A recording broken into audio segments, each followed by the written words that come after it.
مہینے کے اندر بھی اگر ہم نے اپنے دل کی نفرتوں کو، کدورتوں کو، عداوتوں کو، حسد کو، بغض کو ختم نہیں کیا تو ہمیں جنت سے دھتکار دیا جائے گا۔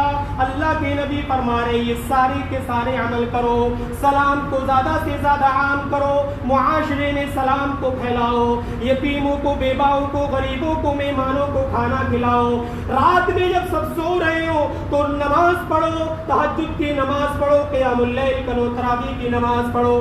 اللہ کے نبی کہہ رہے ہیں جنت میں سلامتی کے ساتھ داخل ہو جاؤ۔ اسے روکنا یہ شیطان کا ہتھ کنڈا ہے، ہم شیطان کے ہتھ کنڈے میں پھنسے ہوئے ہیں۔ رمضان کے مہینے میں بھی ہمیں توفیق نہیں مل پا رہی ہے کہ ہم قیام اللیل ادا کر سکیں، ہمیں یہ توفیق نہیں مل پا رہی ہے کہ ہم حافظ صاحب کے پیچھے قرآن کریم کی تلاوت سن سکیں۔ یہ شیطان کا بہت بڑا ہتھ کنڈا ہے۔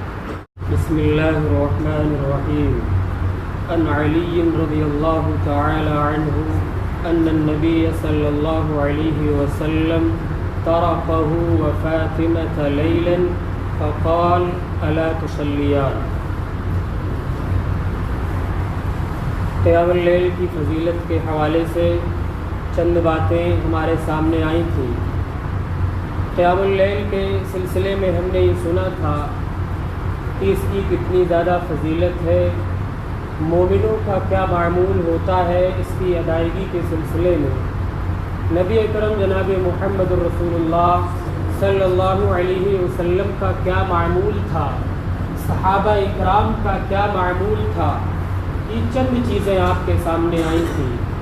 اسی تعلق سے ایک اور حدیث اللہ کے نبی جناب محمد رسول اللہ صلی اللہ علیہ وسلم لوگوں کو قیام اللیل کی ادائیگی کے سلسلے میں ابھارتے تھے، لوگوں میں شوق پیدا کرتے تھے، لوگوں میں رغبت دلاتے تھے کہ اس کی ادائیگی کی جائے، اس کی بہت زیادہ فضیلت ہے۔ حضرت علی رضی اللہ تعالی عنہ کہتے ہیں کہ ایک دن اللہ کے رسول صلی اللہ علیہ وسلم ان کے گھر پر آئے، حضرت فاطمہ رضی اللہ تعالی عنہا کے گھر پر آئے، قیام کیا، ٹھہرے۔ انہوں نے دیکھا اللہ کے نبی جناب محمد رسول اللہ صلی اللہ علیہ وسلم نے رات میں مشاہدہ کیا کہ علی اور فاطمہ یہ رات میں قیام نہیں کرتے، تو اللہ کے نبی جناب محمد رسول اللہ صلی اللہ علیہ وسلم نے انہیں ابھارا، قیام اللیل کی فضیلت بتلائی، کہا الا تصلیان، تم رات میں قیام اللیل کیوں نہیں کرتے ہو، رات بھر سوتے رہتے ہو، اے فاطمہ اے علی رات میں قیام کیوں نہیں کرتے ہو، تہجد کی نماز کیوں نہیں پڑھتے ہو۔ اللہ کے رسول صلی اللہ علیہ وسلم رغبت دلا رہے ہیں، قیام اللیل کی جانب لوگوں کا شوق بڑھا رہے ہیں، ان کو اس کی جانب رہنمائی کر رہے ہیں کہ اس کی بہت زیادہ فضیلت ہے، اس کو ادا کیا جائے۔ اسی طریقے سے حضرت عبداللہ ابن عمرو بن عاص رضی اللہ تعالی عنہ کہتے ہیں کہ اللہ کے نبی جناب محمد رسول اللہ صلی اللہ علیہ وسلم نے حضرت عبداللہ سے کہا یا عبداللہ لا تکن مثل فلان، اے عبداللہ تو فلاں شخص کی طرح سے نہ ہو جانا۔ اللہ کے نبی حضرت عبداللہ ابن عمرو بن عاص رضی اللہ تعالیٰ عنہ کو نصیحت کر رہے ہیں، یا عبداللہ لا تکن مثل فلان، اے عبداللہ تو اس فلاں شخص کی طریقے سے نہ ہو جانا۔ فکان یقوم اللیل فترک القیام، وہ بندہ رات میں قیام اللیل کیا کرتا تھا، وہ رات کو اٹھ کر کے اللہ کو یاد کیا کرتا تھا، تہجد کی نماز پڑھا کرتا تھا۔ فترک القیام، اب اس نے قیام کرنا چھوڑ دیا ہے۔ اے عبداللہ تو اس شخص کی طریقے سے نہ ہو جانا جو قیام اللیل تو کیا کرتا تھا لیکن اب اس نے قیام کرنا چھوڑ دیا ہے۔ رغبت دلا رہے ہیں اللہ کے نبی، عبداللہ مسلسل یہ عمل کرتے رہو، تھوڑا ہی صحیح لیکن چھوٹنا نہیں چاہیے۔ اللہ کے نبی قیام اللیل کی ادائیگی کے سلسلے میں صحابہ اکرام کو رغبت دلاتے ہیں، کتنی زیادہ فضیلت ہے اس کی۔ فرض نماز کے بعد سب سے زیادہ افضل جو نماز ہے وہ رات کی نماز ہے۔ حضرت ابو ہریرہ رضی اللہ تعالیٰ عنہ کہتے ہیں کہ اللہ کے نبی جناب محمد رسول اللہ صلی اللہ علیہ وسلم نے فرمایا افضل الصیام بعد رمضان شہر اللہ المحرم، اے لوگوں رمضان کے مہینے کے بعد سب سے افضل جو روزہ ہے وہ محرم الحرام کا روزہ ہے۔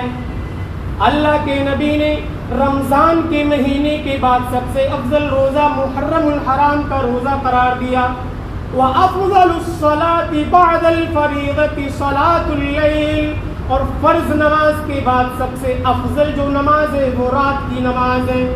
فرض نماز کے بعد سب سے افضل جو نماز ہے وہ قیام اللیل ہے، تہجد کی نماز ہے. اللہ کے نبی فرما رہے ہیں کتنی زیادہ فضیلت ہے اس تہجد کی نماز پہ، قیام اللیل کی، تراویح کی نماز کی. لیکن ہمارا یہ عالمیہ بن گیا ہے کہ ہم اس کی فضیلت کو حاصل کرنا ہی نہیں چاہ رہے ہیں. یا تو ہمیں اس کی فضیلت معلوم نہیں ہے، جو ہم اس چیز میں رغبت نہیں لے رہے، ہمارا جذبہ نہیں پیدا ہو رہا ہے، یا تو ہم اس کی فضیلت کو حاصل ہی نہیں کرنا چاہ رہے ہیں. یہ دو چیزیں ہمارے اندر پائی جاتی ہیں. یا تو ہمیں اس کی فضیلت ہی نہیں معلوم ہے جو ہم اس کو ادا نہیں کر رہے ہیں، یا اگر فضیلت معلوم ہے تو اس فضیلت کو حاصل کرنا نہیں چاہ رہے ہیں. اللہ کے نبی نے بیشتر مقامات پر اس کی فضیلت بیان کی ہے. بہت زیادہ فضیلت ہے قیام اللیل. قیام اللیل سے روکنا یہ شیطان کا ہتھ کنڈا ہے. ہم شیطان کے ہتھ کنڈے میں پھنسے ہوئے ہیں. رمضان کے مہینے میں بھی ہمیں توفیق نہیں مل پا رہی ہے کہ ہم قیام اللیل ادا کر سکیں. ہمیں یہ توفیق نہیں مل پا رہی ہے کہ ہم حافظ صاحب کے پیچھے قرآن کریم کی تلاوت سن سکیں. یہ شیطان کا بہت بڑا ہتھ کنڈا ہے. اس قیام اللیل کی فضیلت میں کیا کیا بتلایا جائے.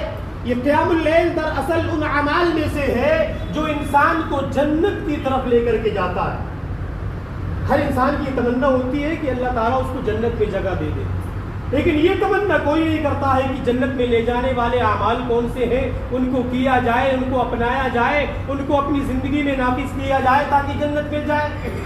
جنت میں لے جانے والا عمل ہے اگر کوئی شخص رات میں قیام کرتا ہے. حضرت عبداللہ بن سلام رضی اللہ تعالیٰ عنہ بیان کرتے ہیں کہ اللہ کے نبی جناب محمد الرسول اللہ صلی اللہ علیہ وسلم نے فرمایا افشوا السلام واطعموا الطعام وصلوا باللیل والناس نیام. اللہ کے نبی فرما رہے ہیں اے لوگو سلام کو زیادہ سے زیادہ عام کرو، آپس میں سلام کیا کرو، مسلمان بھائی ایک دوسرے سے سلام کیا کریں. ایسا نہیں ہونا چاہیے دشمنی کی بنا پر کوئی سلام کلام چھوڑ دے. ایسا نہیں ہونا چاہیے کہ میں اس شخص کو نہیں جانتا ہوں تو میں سلام نہیں کروں گا. ایسا نہیں ہونا چاہیے اگر ہماری کسی سے تو میں ہو جائے تو ہم اس سے سلام کلام کرنا چھوڑ دیں. اللہ کے نبی کا یہ حکم ہے افشوا السلام، اے لوگوں سلام کو زیادہ سے زیادہ عام کیا کرو. یہ سلام تمہارے دلوں کے اندر محبت کو پیدا کر دے گا، تمہیں ملا دے گا، تمہارے درمیان قوت و بھائی چارگی پیدا کر دے گا. زیادہ سے زیادہ سلام کیا کرو. اللہ کے نبی نے فرمایا وَأَطْعِمُوا الطَّعَامَ، لوگوں کو کھانا کھلایا کرو، مہمانوں کو کھانا کھلایا کرو، مسکینوں کو، غریبوں کو، یتیموں کو، بیواؤں کو کھانا کھلایا کرو. بہت بہترین عمل ہے. اللہ کے نبی نے فرمایا وَصَلُّوا بِاللَّيْلِ وَالنَّاسِ نِيَامٌ، جب سارے کے سارے لوگ سو رہے ہو، سارے کے سارے لوگ خواب غفلت میں ہو تو تم اللہ کی بارگاہ میں آ کر کے نماز پڑھا کرو. اللہ کے نبی نے بشارت سنائی ہے تدخلوا الجنت بسلام. یہ سارے کے سارے عمل اگر کرو گے تو جنت میں سلامتی کے ساتھ داخل ہو جاؤ گے. میرے پیارے بھائیوں، رمضان کا مہینہ چل رہا ہے، نیکیوں کا موسم بہار چل رہا ہے. اس مہینے کے اندر بھی اگر ہم نے قیام اللیل نہیں کیا تو جنت سے ہمیں محروم کر دیا جائے گا. اس مہینے کے اندر بھی اگر ہم نے بیواؤں کا، یتیموں کا خیال نہیں رکھا تو ہمیں جنت سے روک دیا جائے گا. اس مہینے کے اندر بھی اگر ہم نے اپنے دل کی نفرتوں کو، قدورتوں کو، عداوتوں کو، حسد کو، بغض کو ختم نہیں کیا تو ہمیں جنت سے دھتکار دیا جائے گا. اللہ کے نبی فرما رہے یہ سارے کے سارے عمل کرو. سلام کو زیادہ سے زیادہ عام کرو، معاشرے میں سلام کو پھیلاؤ، یتیموں کو، بیواؤں کو، غریبوں کو، مہمانوں کو کھانا کھلاؤ. رات میں جب سب سو رہے ہو تو نماز پڑھو، تہجد کی نماز پڑھو، قیام اللیل کرو، تراویح کی نماز پڑھو. اللہ کے نبی کہہ رہے ہیں جنت میں سلامتی کے ساتھ داخل ہو جاؤ گے. اتنی زیادہ فضیلت ہے قیام اللیل کی.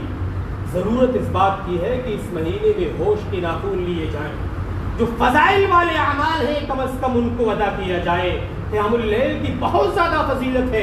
انشاءاللہ اگلے درس میں بات کو مکمل کر کے بات ختم کی جائے گی. اللہ تعالیٰ سے دعا ہے کہ رب العالمین ہمیں کہنے سننے سے زیادہ عمل کی توفیق عطا فرما.